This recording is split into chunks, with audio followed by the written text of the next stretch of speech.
বিসমিল্লাহির রহমানির রহিম। আসসালামু আলাইকুম প্রিয় ভাই বোনেরা, কেমন আছেন সবাই? আশা করি আল্লাহর রহমতে পরিবার পরিজন নিয়ে সবাই সহি সালামতে আছেন। আমিও আমার পরিবার নিয়ে ভালো আছি, আলহামদুলিল্লাহ। কানিজ ফাতেমা সংসারী নতুন আরেকটি ভিডিওতে সবাইকে স্বাগতম জানাচ্ছি। আমি কানিজ। আশা রাখছি বরাবরের মতো আজকের ভিডিওটি আপনাদের ভালো লাগবে। আমি এই ভিডিওর মধ্যে ভয়েস দিচ্ছিলাম সকালবেলা ঘুম থেকে উঠে, তাই গলাটা একটু ভারী ভারী মনে হচ্ছে। ব্যাপারটাকে সবাই একটু মানিয়ে নিবেন। আজকে আমি ভিডিওটি শুরু করলাম মার্কেট থেকে। তাইবার আপু যেহেতু কিছু কেনাকাটা করেনি, তো তাইবার আপুর জন্য কেনাকাটা করতে আমরা উত্তরা নর্থ টাওয়ারে চলে আসলাম। নর্থ টাওয়ার থেকে তাইবার আপু ২টা শার্ট নিয়েছে, সরি একটা শার্ট ও একটা গেঞ্জি নিয়েছে, আর উত্তরা লারিফ থেকে মেয়েরা ২টা টপস নিয়েছে। কেনাকাটা শেষ করে আমরা বাসায় চলে এসেছি। এসে দেখি মা সেমাই বানাচ্ছে। এটাকে আমরা নুডলস সেমাই বলি। এই সেমাইটা ময়দা দিয়ে বানানো হয়।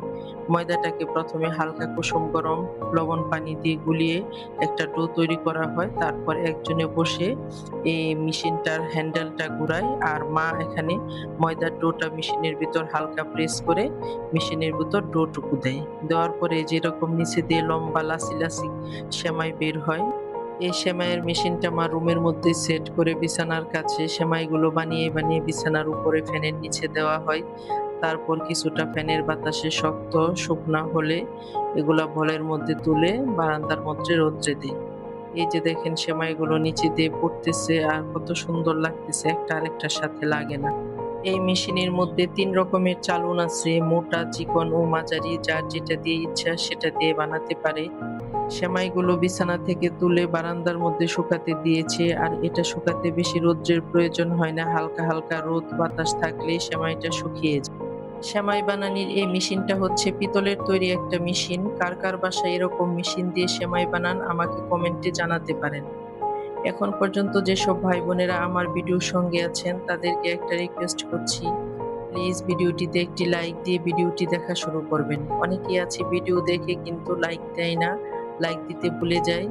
তো সবাই মনে করে ভিডিওটিতে একটি লাইক দিয়ে ভিডিওটি দেখা শুরু করবেন। আপনার একটি মহামূল্যবান লাইক আমার ভিডিওটিকে আরো ৫ জনের কাছে পৌঁছে দিতে সাহায্য করে। আপনার একটি মূল্যবান লাইক একটি পরবর্তী ভিডিও তৈরি করতে আমাকে অনেক উৎসাহ যোগাবে। আপনি যদি আমার চ্যানেলে নতুন হয়ে থাকেন তাহলে প্লিজ চ্যানেলটিকে সাবস্ক্রাইব করে আমার পাশে থেকে যেতে পারেন, এবং পাশে থাকা বেল বাটনটি ক্লিক করে রাখবেন যাতে করে আমি পরবর্তী ভিডিও ছাড়া মাত্রই আপনার কাছে নোটিফিকেশন পৌঁছে যায়, আর আপনি আপনার সুযোগ মতো ভিডিওটি দেখে নিতে পারেন। এখানে তাইবার আপু ঈদ উপলক্ষে কিছু মুরগি এনেছে। মুরগিগুলো হচ্ছে সোনালী মুরগি। এখানে ৮টা সোনালী মুরগি আনা হয়েছে এবং একটা দেশি মুরগি আনা হয়েছে। তো মুরগিগুলো আমি বের করে বলের মধ্যে রাখলাম, সেই সাথে কিছু সালাদ আইটেম যেমন কাঁচামরিচ, লেবু, গাজর ও ক্ষীরা। মুরগিগুলো ব্যাগ থেকে বের করে আমি এর মধ্যে যে পা গুলো ছিল এগুলো আলাদা করে নিয়েছি। তারপর দেশি মুরগিটাও আলাদা রেখেছি। দেশি মুরগিটা তাইবার আপু বলতেছে ঈদের দিন মানে আস্তই রোস্ট করতে। আর সেই সাথে তাইবাও বলতেছে তাদের জন্য একটা সোনালী মুরগি আস্তা রোস্ট করতে। তো ২টা মুরগি আমি আস্ত রেখে বাকিগুলো কেটে নিবি। মুরগিগুলো ধুয়ে তারপর মা এখন কেটে দিবে। আর সেই সাথে যে সবজিগুলো সালাদ আইটেম গুলো ছিল সেগুলো আমি বের করে নিয়েছি। এগুলার শরীরে যে গায়ে যে পানি থাকে ওগুলো শুকিয়ে যাওয়ার পরে ফ্রিজে রেখে দেব। এই তো মা মুরগিগুলোকে কেটে দিয়েছে। একটা মুরগিকে ৪ পিস করে কাটা হয়েছে। আর এখানে যে মুরগির পা, গলা, ঘিলা, কলিজা ছিল সেগুলো ব্যাগের মধ্যে রেখেছি। আর এই যে এখানে একটা আস্ত দেশি মুরগি ও একটা সোনালী মুরগি আস্ত করে রাখা হয়েছে। তো মুরগির যে লটপটিগুলো এগুলো আমি আবার বের করে নিয়েছি বিকেলে রান্না করার জন্য পলি থেকে। আর বাকিগুলো আমি ফ্রিজের মধ্যে রেখে দিয়েছি। আর কিছুক্ষণ পরে আমাদের গরু গোস্তের বাজারটাও নিয়ে আসবে। গরু গোস্ত তো বাজার থেকে আনবে না, মহল্লার মধ্যে যে গরু জবাই করা হয়েছে ওখান থেকেই গোস্ত আনবে। তো ফোন দিলে এবার আপু যে গরু গোস্তের বাজারটাও নিয়ে আসবে। এখানে তারপর কিছু শুকনো বাজার আনা হয়েছে। শুকনো বাজার ঈদকে কেন্দ্র করে তারপর যে মাসিক যে ঘরের মধ্যে যে বাজারটা লাগে ওই বাজারটাই আনা হয়েছে।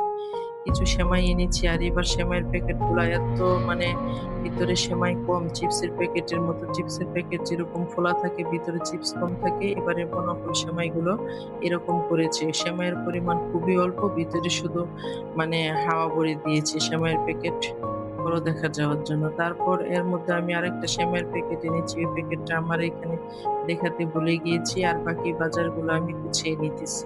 বাজারের মধ্যে চিনি, চাল, ডাল, সেমাই, তারপর কাপড় ধোয়ার সাবান, গায়ে ধোয়ার সাবান, পাউডার যা যা যাবতীয় লাগে সবকিছুই মনে করে লিস্ট করে দিয়েছিলাম, এনেছে। আর এই তো তাই এবার দাদুর হাতের বানানো ময়দার সেমাই। সেমাইগুলো শুকিয়ে অল্প হয়ে গিয়েছে। পাতিলের মধ্যে একটা কাপড় দিয়ে বেঁধে পাতিলটা রেখে দিয়েছি।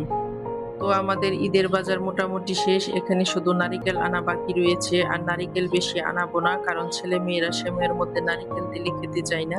কিন্তু আমাদের বড়দের কাছে নারিকেল দিয়ে সেমাই খেতে খুব মজা লাগে। আর আমার ছেলেমেয়েরা তো এই মিষ্টি জাতীয় সেমাইটা খুবই কম খাবে। ওরা সারাদিন এই যে চটপটি তৈরি করে দিলে চটপটিটাই খাবে। আর চটপটির জন্য এখানে যা যা লাগে সবকিছু আনা হয়েছে। ফুচকার প্যাকেট, ডাবলির প্যাকেট, তারপর চটপটিতে দেওয়ার জন্য মসলা ও তেঁতুল টক। চটপটি ছাড়া সকালবেলা চলেই না। সকালবেলায় আমাকে ঈদের দিন চটপটির প্রস্তুতি নিতে হয়। এখন হচ্ছে বিকেলবেলা। বিকেলবেলা আমি রান্না করছিলাম মুরগির লটপটিগুলো, আর সাথে কিছু মুরগির পিসও দিয়েছি। ছেলেমেয়েরা তো আর এই পা গলা গিলাগলি যেগুলা খাবে না। ওদের জন্য কয়েক পিস মুরগির গোস্ত দিয়ে আমি তরকারিটা রান্না করে নিচ্ছি। এটা ছিল আমার ২৮তম রোজার ভিডিও। সেদিন আমাদের এদিকে অনেক ঝড় বৃষ্টি হয়েছিল, সেই সাথে শিলাবৃষ্টিও হয়েছিল।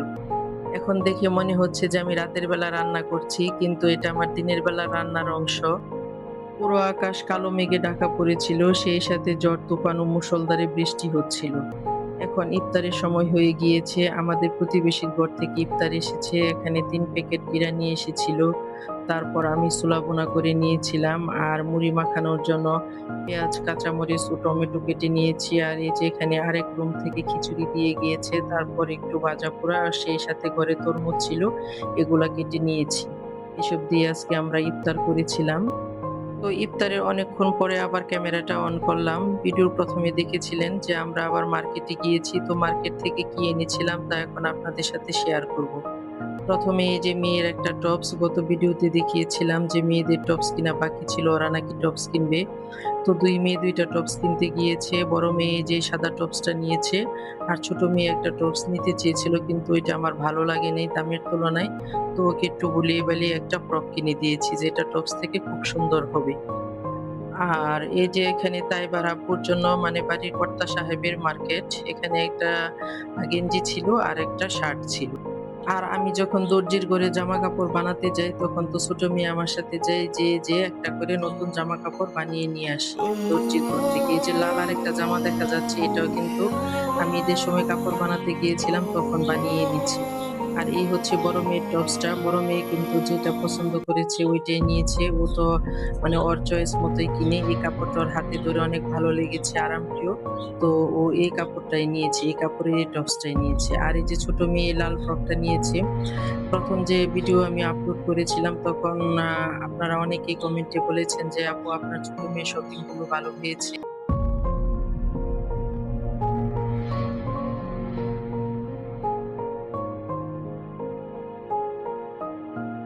আর এটা হচ্ছে তাইবার আপুর শার্ট আর গেঞ্জি। এটা দেখানোর কি আছে, খুলে এটা আর খুললাম না, আমি উপর থেকে একটু দেখিয়ে দিলাম।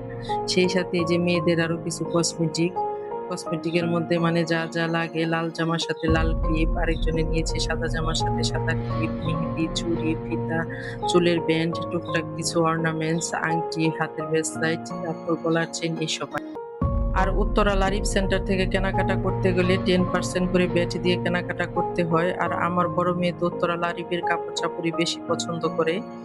এই যে এখানে তাদের বাপ ছেলেদের কিছু জুতা এবং পাঞ্জাবিগুলো আপনাদের সাথে দেখিয়ে দিতেছি। পাঞ্জাবি তো আমি সেই ১০ রোজায় বানাতে দিয়েছিলাম।